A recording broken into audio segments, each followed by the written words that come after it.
час дня на Дону. ФМ на Дону 100,7 в Ростове, 103,3 в Сальске, 101,7 в Целине, 101,5 в Красном Сулине, 106,3 в Волгодонске, 103,9 в Орловском районе, 103 в Тацинской, 105,2 в Матвеево-Курганском районе, 90,5 в Каменске-Шахтинском, 100,2 в Буковском районе, 107,9 в Морозовске, 103,1 в Семикаракорске. Большой информационный час. Нечего болеть. Здоровая передача. В эфире «Нечего болеть», в студии Кристина Олешко, за звукорежиссерским пультом Светлана Пушкова. Здравствуйте. В первой половине часа мы поговорим о храпе. А во второй половине часа вы будете слушать интервью о детском благотворительном форуме «Магия кино», но это позже. Сейчас у нас в гостях член Российского общества сомнологов, кандидат медицинских наук, лор-сомнолог Людмила Лешина. Здравствуйте, Людмила Сергеевна. Здравствуйте. Мы работаем в прямом эфире, поэтому вопросы можете задавать по телефону 200 ровно 2519 или присылать нам на WhatsApp +7 938 165 107. Итак, Людмила Сергеевна, прежде всего вы защитили кандидатскую диссертацию на кафедре болезни уха, горла, носа, рост ГМУ по теме храпа. Да, спасибо моему альма-матер, моим учителям, которые дали мне возможность проявить всю свою научную деятельность и провести очень интересные исследования именно на базе мединститута в моем родном городе, том институте, который я закончила. РосГМУ имеется в виду? Да, естественно. А какая тема была диссертации? Тема моей диссертации тоже касалась храпа. Она, конечно, очень научно звучит, но официальное название — эффективность лечения храпа методом электростимуляции. То есть мы с моими коллегами предложили консервативный метод лечения храпа с помощью определенного вмешательства, как некая физиотерапия. То есть сейчас, к сожалению, мы очень часто наблюдаем в различных медицинских центрах тенденцию к тому, что все отрежем, все порежем, уберем какие-то лишние структуры, уберем малый язычок неба, который, возможно, вам мешает. Это часто делается без дополнительной диагностики, что немаловажно, и, к сожалению, часто пациенты потом не видят никакого эффекта. На нашей же кафедре мы предложили метод консервативного лечения храпа, который щадящий по отношению к человеку, малоинвазивный, и, соответственно, естественно, мы оценивали эффективность с помощью дополнительной диагностики. Угу. Мы еще вернемся к лечению храпа. Давайте для начала вообще разберемся, что такое храп, откуда эти звуки. Дело в том, что храп – это мультиуровневое и мультипричинное понятие. То есть вообще храп – это некий феномен вибрации мягких тканей верхних дыхательных путей. То есть в этом случае мы говорим не только о небе или малом язычке, мы говорим и о структурах носа, мы говорим о структурах околоносовых пазухах. Естественно, это фарингеальный уровень, то есть уровень глотки, это мышцы мягкого неба, язычок, задние дужки, небные миндалины. Плюс в формировании храпа может участвовать и структуры гортани, то есть это структуры голосовых складок, вестибулярного отдела. Но я, наверное, как-то слишком научно говорю, но можно для себя запомнить, что да, это вибрация мягких тканей верхних дыхательных путей. И почему она появляется? Здесь также, как я уже сказала, причин множество. То есть мы можем увидеть появление храпа, связанное с неким обвисанием и расслаблением мышц верхних дыхательных путей. Вторая, к примеру, причина – это расслабление коллагеновой стромы. Это мы чаще видим при изменении какого-то гормонального фона уже у более возрастных пациентов. Очень важным является в формировании храпа процесс ожирения, то есть набор веса и лишняя масса тела практически в 100% случаев повлечет за собой появление храпа и остановок дыхания во сне. Далее масса причин. Храп очень индивидуальное заболевание, и подход к каждому пациенту должен быть определенный, особенный. И здесь большое значение имеет первичная диагностика. То есть раньше в нашей стране не было никаких вариантов диагностики храпа. То есть когда я и профессор кафедры Волков Александр Григорьевич, профессор кафедры Золотова Татьяна Викторовна, когда мы начинали заниматься этой темой, то пациенты приносили нам запись звуков на диктофон. И здесь как-то объективно оценить проблему просто по громкости было достаточно сложно. К счастью, сейчас, как и многое другое, из-за границы к нам пришли определенные диагностические системы, которые мы активно используем на кафедре. Кто чаще? Это миф, что мужчины чаще храпят? Нет, это не миф. Действительно, мужчины чаще храпят, потому что это связано с определенным гормональным фоном и набором массы тела.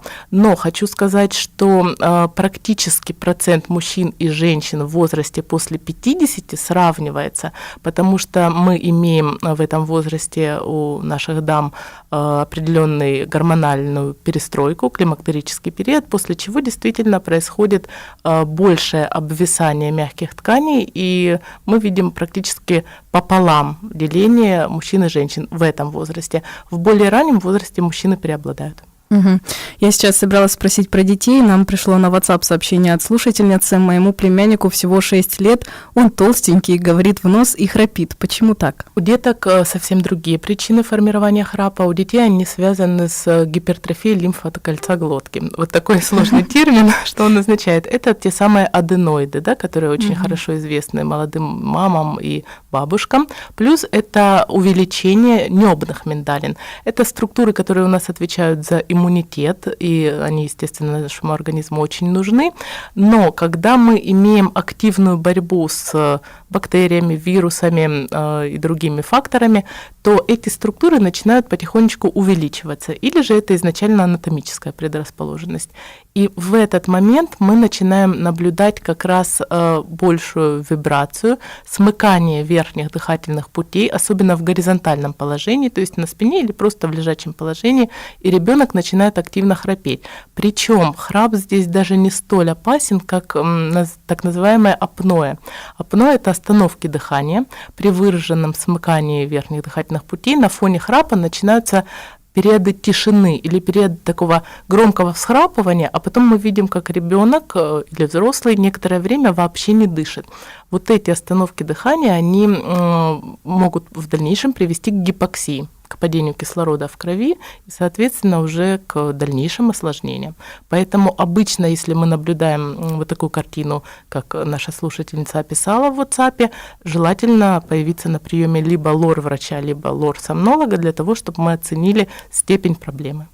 То есть апноэ может появиться не только у людей с избыточной массой тела? Однозначно. Дело в том, что храп, неосложненный храп, есть такой диагноз, он ставится при отсутствии остановок дыхания, он переходит со временем, я говорю не о неделях и не о месяцах, я говорю все-таки о годах, но со временем он обязательно перейдет в апноэ той или иной степени. И если, говоря о легкой степени апноэ, все-таки у нас ассортимент услуг, с помощью которых мы можем это состояние вылечить, то, говоря о тяжелой степени, это уже только вентиляционная терапия с помощью специальных лечебных аппаратов.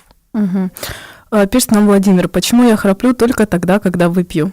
Дело в том, что алкоголь снижает тонус мышц неба. Здесь сложный механизм, соответственно, иннервация, то есть неврологическая импульсация, неврологическая возбудимость этой мышцы падает. Соответственно, падает тонус мягких тканей. Ведь у нас организм на самом деле очень умный. Даже когда мы спим, во сне происходит некая достаточная иннервация для того, чтобы дыхательная трубка была свободной, чтобы человек мог дышать. А вот алкоголь как раз снимает эту иннервацию, и получается блок на уровне, конкретно в случае Владимира, если не ошиблась, происходит смыкание либо на уровне носа, либо на уровне глотки, и здесь появляется храп. У людей же с более тяжелыми степенями мы наблюдаем следующее. Храпит он ежедневно, каждый день, допустим, в любом положении тела, но на фоне приема алкоголя у него еще и появляются остановки дыхания. И третий вариант, если человек уже с остановками дыхания, и, допустим, он принял алкоголь, и, не дай бог, еще и принял снотворное, чтобы хорошо поспать после каких-то вечеринок, то здесь мы можем действительно видеть остановку дыхания на срок более 2 минут, и вы можете посчитать, каким последствиям при такой гипоксии мозга это может привести. Не говоря о совсем страшных исходах, но тем не менее хочется сказать, что храп и апноэ – это не столь безобидные симптомы и заболевания, как принято было считать. И то есть, а если человек один спит, у него апноэ, остановка дыхания, там на 2 минуты, на минуту, потом дыхание само собой возобновляется? Да, я уже говорила о том, что организм у нас, естественно, очень великая система, которая пытается скомпенсировать все состояния, и дыхание возобновляется. Но если мы имеем некое наслоение, допустим, дополнительных воспалительных заболеваний, или мы понимаем, что у человека состояние апноэ развивалось очень длительно, то мы понимаем, что постоянно головной мозг уже находится в гипоксии в течение всей ночи. То есть такие остановки дыхания, перемежающиеся с храпом, мы можем наблюдать до 400 за ночь. Ну, то есть человек, к примеру, спит 8 часов, а из них он реально дышит 4 часа. Вот в переводе на русский язык это так. И потом, когда пациент приходит на прием, какие у него будут жалобы? Он говорит: я сплю достаточно, я ложусь в 10 вечера, я встаю в 8 утра. Но в течение всего дня я испытываю дневную сонливость, у меня болит голова и чаще по утрам, у меня поднимается артериальное давление, мне плохо, я хочу все время прилечь, я позволяю себе дневной сон. Кто-то из пациентов жалуется на то, что он начинает засыпать в неблагоприятных условиях, то есть во время заседаний. Мы все видели наших депутатов, которые периодически Так вот почему. Да, делают. То есть получается, что человек на самом деле соблюдает режим и считает, что он высыпается, но мы представляем, что реально из вот этих 80 часов он хорошо поспал 5 или 6 часов. Соответственно, этого времени ему не хватает. И именно с помощью специальных вариантов терапии мы можем, условно, собрать это время в кучку, убрать гипоксию мозга, и, соответственно, симптомы дневной сонливости пройдут. Слушатель пишет: моя бабушка храпит, но что удивительно, когда она была моложе, лет так 15 назад, храп был у нее очень громкий, и в поезде она абсолютно не спала, чтобы уберечь сон и нервы попутчиков. Какая хорошая бабушка. Может ли храп сам по себе со временем исчезнуть? Здесь достаточно сложно сказать, почему звук храпа и громкость храпа снизилась. То есть очень часто, когда ко мне приходит пара, супруги, жена говорит о том, что я достаточно довольна. Последнее время муж стал храпеть меньше. Но мы, проведя ночную диагностику с помощью определенных портативных приборов, наблюдаем следующую картину. Действительно, храп есть, но он начал как раз перемежаться вот этими остановками дыхания. То есть человек стал спать тише, и его близким кажется, что ситуация улучшилась, а на самом деле у него как раз неосложненный храп перешел уже вот в это грозное заболевание апноэ сна, обструктивное апноэ сна, связанное с остановками дыхания. Второй вариант, если действительно бабушка, к примеру, резко сбросила массу тела, или, допустим, у нее ушли какие-то компоненты аллергического генеза, допустим, это был переезд в другой город, в другую квартиру, или ушли домашние животные, то есть какие-то внешние дополнительные факторы ушли, то, возможно, храп может, в принципе, сам по себе снизиться. Но так, чтобы никаких изменений не было и внезапно храп пропал, такого я не встречала в практике. Правда ли, что звук храпа может достигать 80 дБ?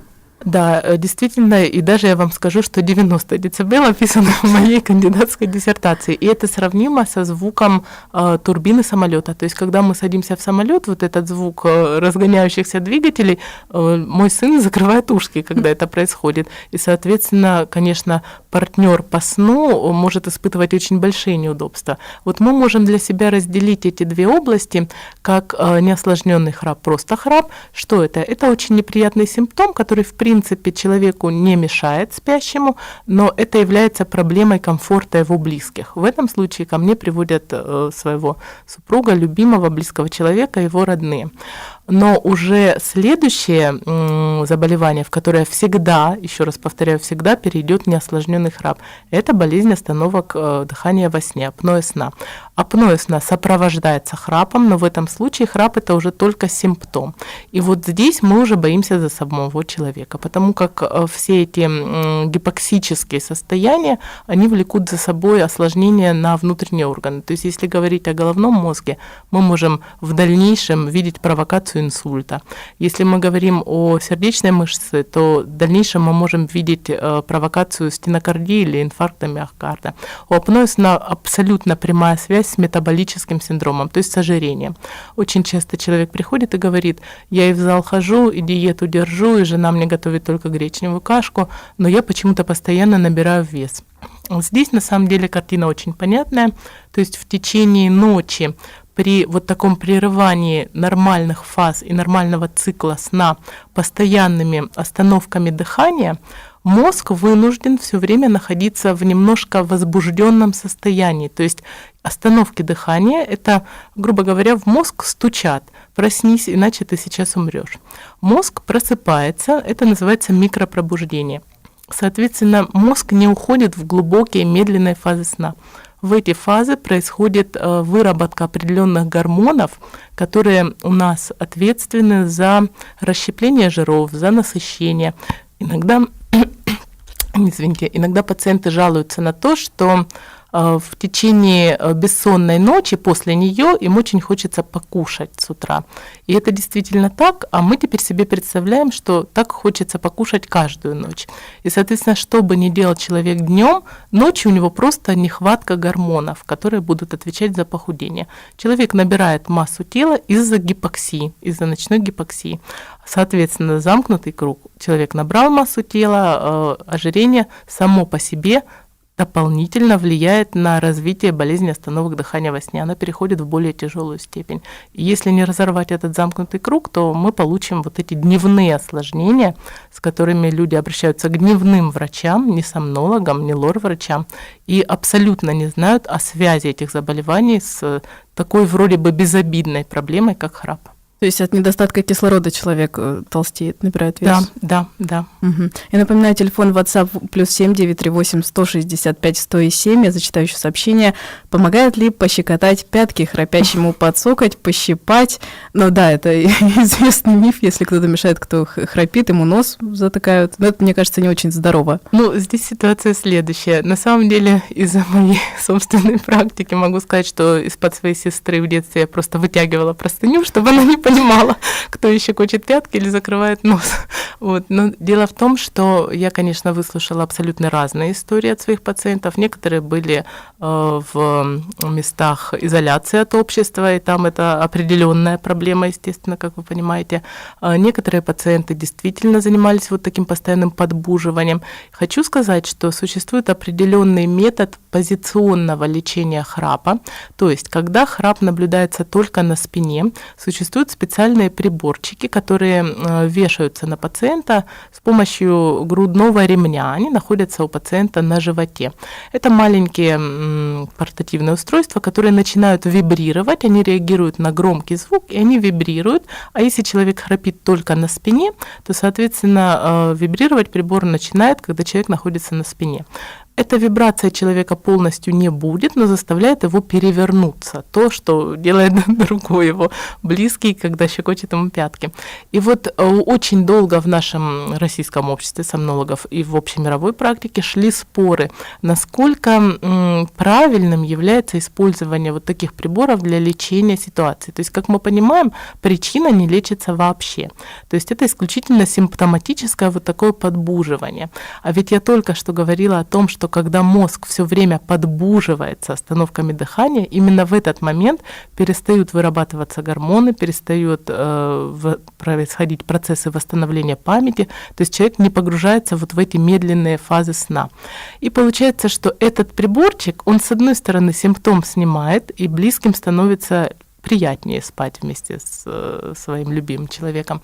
Но, с другой стороны, он не является лечебным прибором. То есть это вот такое подбуживание. То же самое делаем мы, когда щекочем пятки или переворачиваем на бочок. Мы не лечим, мы просто себе облегчаем жизнь.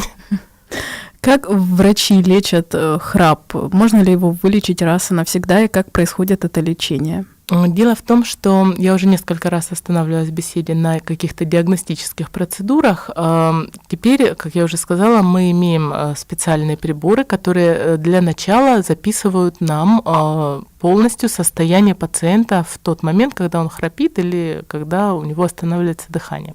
Как обычно это происходит? Алгоритм действий следующий. После консультации лор-сомнолога вам выбирается та система, в которой вы будете спать. Существуют достаточно обширные информационные системы. Я говорю сейчас о полисомнографии. Это метод золотой стандарт в сомнологии, который используется общепринято. И здесь мы имеем около 16 каналов с рук, ног, грудной ремень, датчик вибрации, носовые канюли. Все эти каналы снимают данные с того или иного участка тела и собирают в определенную программу, после которой происходит оценка, анализ и расшифровка этих данных на следующее утро или на следующий день. После этого выставляется заключительный диагноз, по которому мы можем уже себе сформировать тактику действий. К счастью, сейчас мы имеем дело еще и с портативными системами, которые мы можем дать пациенту с собой домой. То есть он будет ночевать не в специальном центре. Полисомнография – это стационарное исследование в стационаре. А портативные исследования, называются они респираторный, кардиореспираторный мониторинг или пульсоксиметрия.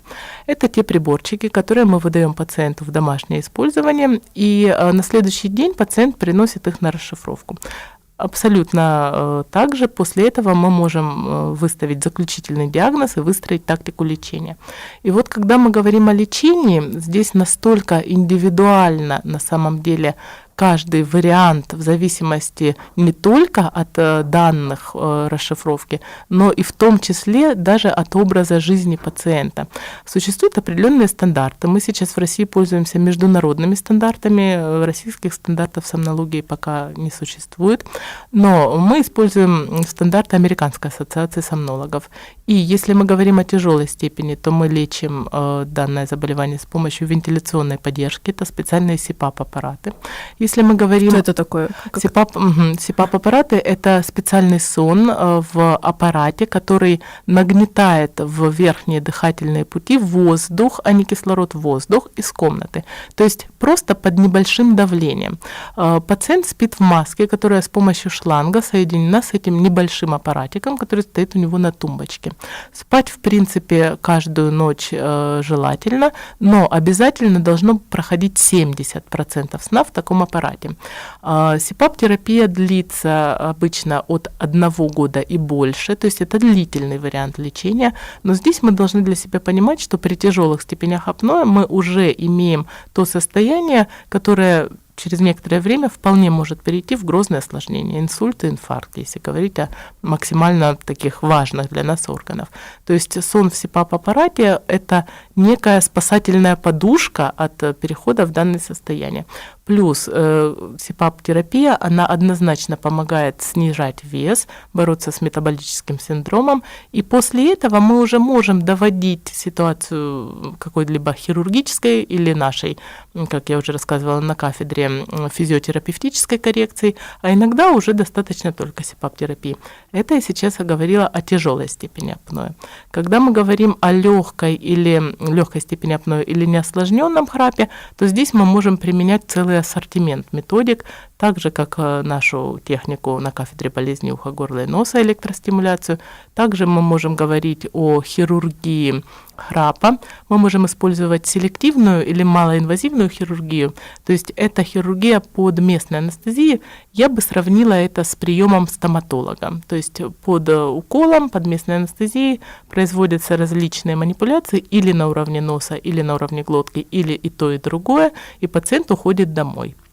В следующие несколько дней у него будет немножко болеть горло, он принимает антибиотики, но в принципе мы отпускаем его без больничного листа, голос у него не меняется, он может ходить на работу.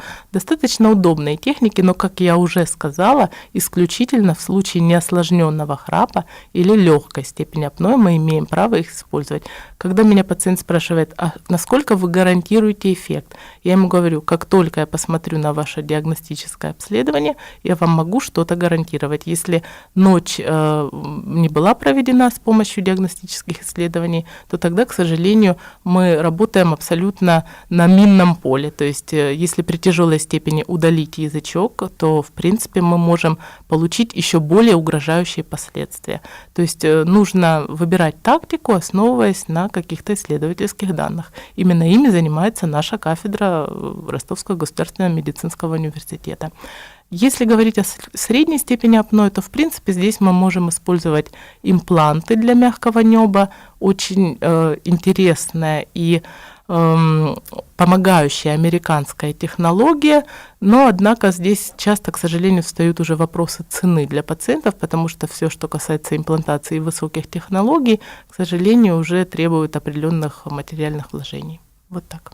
Как часто вообще люди к вам обращаются с храпом? Это все-таки принято считать, что это просто что-то, что мешает тебе жить, но к врачу ты с храпом не пойдешь. Это наш менталитет, с которым я борюсь с 2009 года, когда у меня появилась тема моей диссертации. И, в принципе, я считаю, что я победила в этой нелегкой битве, по крайней мере, да, на уровне нашего города. Однако это потребовало, конечно, многих и вложений, и времени. Но, к счастью, в Ростове, в крупных городах, менталитет и сознание пациентов меняется. То есть сейчас уже проведен некий ликбез и моими коллегами из столичных городов, и я занимаюсь этим вопросом. И сейчас я уже могу наблюдать по 2-3 пациента в день в течение приема. То есть я принимаю и как лор-врач, и как сомнолог. И если, говоря о 2009 году, я встречалась примерно с 3-4 пациентами в месяц, то теперь я имею на приеме 3-4 пациента ежедневно. Угу. И операции вы делаете, да? Да, конечно. Пишет нам Мария. Раньше мужу посвистывала, когда он храпел, и храпа не было. Была рада. Сейчас поняла, что все на самом деле серьезнее. Спасибо вам. Спасибо нам. Спасибо. Но можете посоветовать, как мужа заманить к врачу или достаточно сдать какие-либо анализы? Здесь анализы нам, в принципе, нужны только при предоперационном каком-то контроле. То есть анализы и диагностика – это разные вещи. То есть диагностика – это исследование с помощью приборов. Анализы крови ничего могут не показать при наличии даже апноэ средней или тяжелой степени. Биохимия крови может дать изменения в плане холестерина, глюкозы. Кстати, хочу напомнить о связи сахарного диабета с апноэ, что тоже немаловажно. Так вот, обычно супруги моих пациентов делают следующий финт, который я им советую. Они снимают на видео своих мужей во время сна. И когда человек утром видит себя, как он синеет, как он хватает ртом кислород, то, естественно, после этого его немножечко легче уже привести. А тут уже будет наша с супругой совместная работа в плане убеждения. Спасибо вам большое. К сожалению, у нас кончилось время. У нас в гостях была Людмила Лёшина, член Российского общества сомнологов, кандидат медицинских наук, лор-сомнолог. Спасибо большое, Людмила Сергеевна. Нашли время к нам прийти. Спасибо между пациентами. Вам за приглашение, да. А в студии была Кристина Олешко. Повтор этого интервью слушайте сегодня в 18 часов. А далее моя коллега Инна Панфилова.